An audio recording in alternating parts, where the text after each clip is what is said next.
السلام والصلاة والسلام على رسول محمد سيدنا والآخرين وعلى رسول محمد سادات أصحاب الرسول مدد مشايخنا نفسه ما شاء الله فأزع شيخ محمد عبد الرحمن مدد طريقتنا الصحبة والخير في الجميع.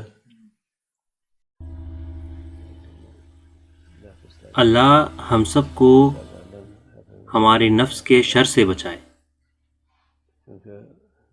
کیونکہ اگر آپ اچھائی بھی کرتے ہیں تو یہ نفس کوشش کرتی ہے کہ آپ کی اچھائی کو خراب کر دے. جو اپنی نفس کو قابو میں نہیں رکھتا، کئی دفعہ وہ اچھی چیزیں کرتے ہوئے بری چیزیں کر بیٹھتا ہے. اس لیے یہ اچھا ہے طریقت کے لوگوں کے لیے اور سب کے لیے کہ وہ اپنی نفس کی تربیت کریں، لیکن یہ طریقت کے لوگوں کے لیے زیادہ ضروری ہے. طریقت کے لوگوں کو دوسروں کے جیسا نہیں ہونا چاہیے. انہوں نے ایک راستہ چنا ہے اپنی نفس کی تربیت کے لیے اور بہتر ہونے کے لیے.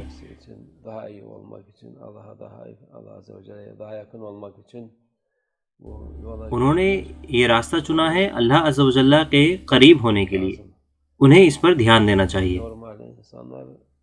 اگر عام لوگ اپنی نفس کو قابو میں رکھیں گے تو وہ آرام سے رہیں گے، ان کے لیے بہتر ہوگا، کیونکہ نفس برائی کے علاوہ کچھ اور نہیں جانتی.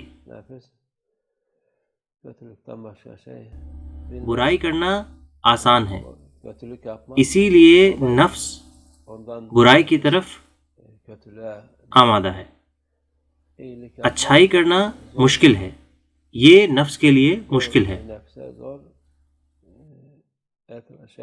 شیطان، نفس، دنیا اور ہوا یعنی خواہشات. حضرت مولانا شیخ عبداللہ فیض داغستانی کہا کرتے تھے کہ 4 دشمن ہیں: نفس، خواہشات، دنیا اور شیطان.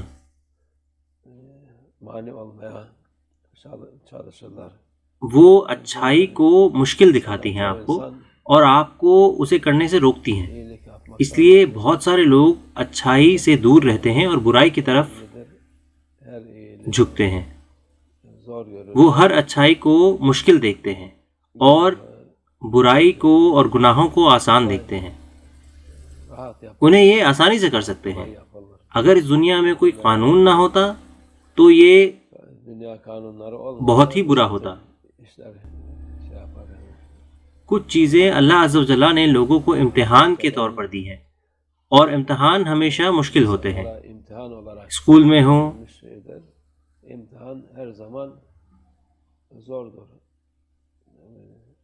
بچے اور بڑے دونوں ہی امتحان کے مشکل ہونے سے ڈرتے ہیں اور پریشان ہوتے ہیں، اور جب امتحان نہیں ہوتا تو وہ گھومتے ہیں اور مزے کرتے ہیں. امتحان زندگی بھر کے لیے ہے. جب ہم چھوٹے ہوتے ہیں ہم سوچتے ہیں کہ ہم آرام کریں گے، اسکول کے بعد یہ امتحان ختم ہو جائیں گے، لیکن یہ امتحان ابھی بچپن میں شروع ہوئے ہیں اور آپ کی زندگی کے آخر تک چلیں گے. اس لیے ان امتحانوں میں سستی نہ دکھائیں، جس سے کہ آخر اچھا ہو انشاءاللہ. اللہ ہم سب کی مدد فرمائے.